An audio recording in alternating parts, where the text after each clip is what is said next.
साथियों, कहा जाता है कि चित्तौड़गढ़ मेवाड़ के राजाओं ने सर कटाया है लेकिन सर झुकाया नहीं है। इसीलिए आज चित्तौड़गढ़ की आन बान और शान विश्व प्रसिद्ध है। नमस्कार साथियों, आप देख रहे हैं टूरिज्म प्लेस XYZ और मैं हूं दिनेश रावत। साथियों, आज के इस वीडियो में हम आपको चित्तौड़गढ़ किले में मौजूद गोमुख कुंड, समाधेश्वर मंदिर, जौहर कुंड तथा विजय स्तंभ के दर्शन करवाने जा रहे हैं और इन्हीं 4 बिंदुओं पर हम विशेष रूप से चर्चा करेंगे।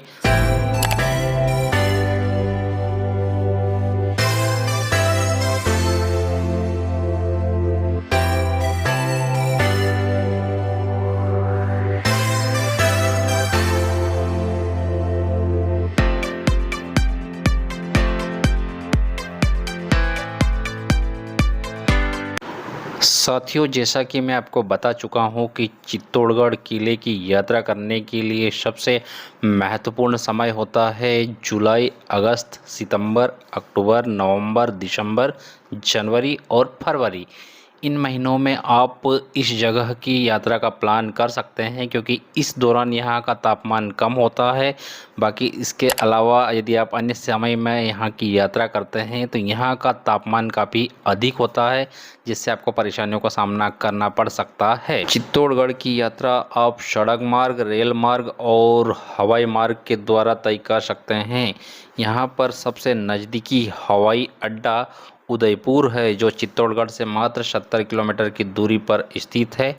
और यदि आप बस मार्ग के द्वारा या सड़क मार्ग के द्वारा आना चाहते हैं तो यह इंदौर मध्य प्रदेश से 340 किलोमीटर की दूरी पर स्थित है और नीमच से मात्र 64 किलोमीटर की दूरी पर स्थित है। और यदि आप ट्रेन मार्ग या रेल मार्ग के द्वारा यहाँ की यात्रा फिक्स करते हैं तो सभी नज़दीकी रेलवे स्टेशन से यहाँ पर ट्रेन आती है और लोकल अपना स्टेशन है, जहाँ से आप ऑटो रिक्शा या प्राइवेट व्हीकल को हायर करके इस किले की यात्रा का आनंद ले सकते हैं। तो साथियों, आप सामने देख सकते हैं यह जौहर कुंड है, लेकिन फ़िलहाल आपको ऐसा कुछ नहीं दिखाई देगा क्योंकि यहाँ की नगर पालिका ने इस कुंड को बंद कर दिया और यहाँ पर एक खूबसूरत गार्डन विकसित किया है।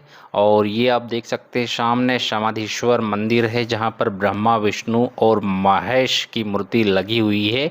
और इसकी सबसे अच्छी खासियत यह है कि यहाँ एक ही पत्थर पर तीनों मूर्तियों को गढ़ा गया है और यहाँ पर प्रतिदिन हजारों की संख्या में प्रति घंटे के हिसाब से आते हैं पर्यटक और इन खूबसूरत स्थानों को निहारते हैं और एक शानदार यादें अपने तन, मन और धन से सजाकर संवार कर ले जाते हैं।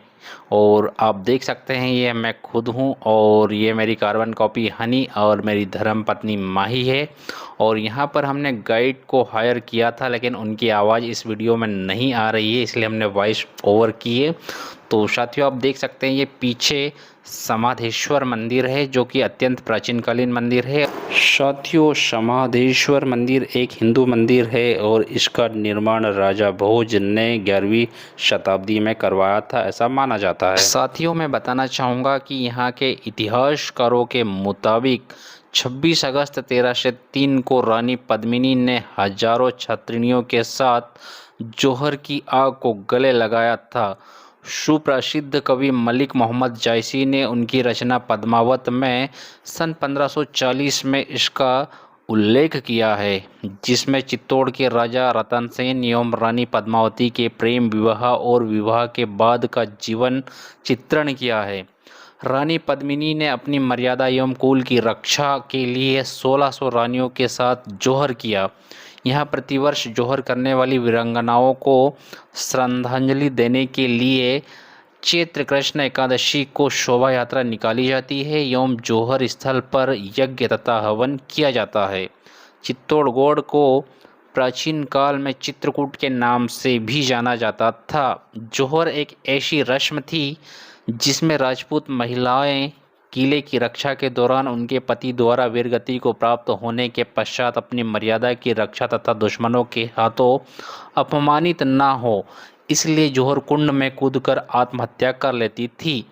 जौहर कुंड एक गहरा कुंड होता था जो एक आग की भट्टी से जलता हुआ कुंड होता था जिसका तापमान अत्यधिक होता था। वर्तमान समय में जौहर कुंड को मिट्टी पत्थर भरकर बराबर कर दिया है और इसके ऊपर एक खूबसूरत गार्डन बना दिया गया है। साथियों, जैसा कि आप देख पा रहे हैं कि यह गोमुख कुंड है और गोमुख कुंड इसी चित्तौड़गढ़ किले का एक हिस्सा है।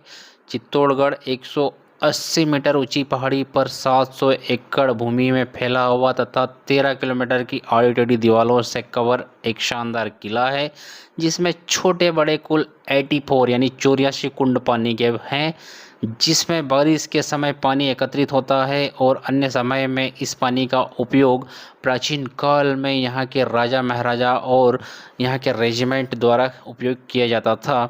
गोमुख कुंड गहरा बड़ा एवं शैलकृत जलाशय है जिसका आकार आयताकार है। यहाँ 12 महीने स्वच्छ जल की धारा गाय के मुख से लगातार प्रवाहमान होती है, इसलिए इसे गोमुख कहा जाता है। जहाँ से जल की धारा बहती है वहाँ नीचे शिवलिंग स्थित है और यहाँ 12 महीने एक जैसा जल लगातार प्रवाहमान होता है और इसी के बाजू में रानी पद्मिनी की मूर्ति स्थित है।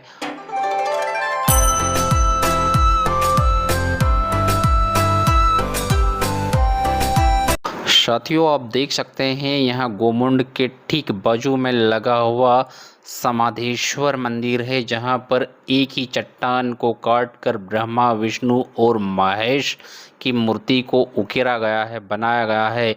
और ऐसा कहा जाता है कि वैसे जब मंदिर बनाया जाता है तो मूर्तियों को बाद में स्थापित किया जाता है, लेकिन यहाँ पहले मूर्तियों को स्थापित किया गया है, उसके बाद में मंदिर बनाया गया है।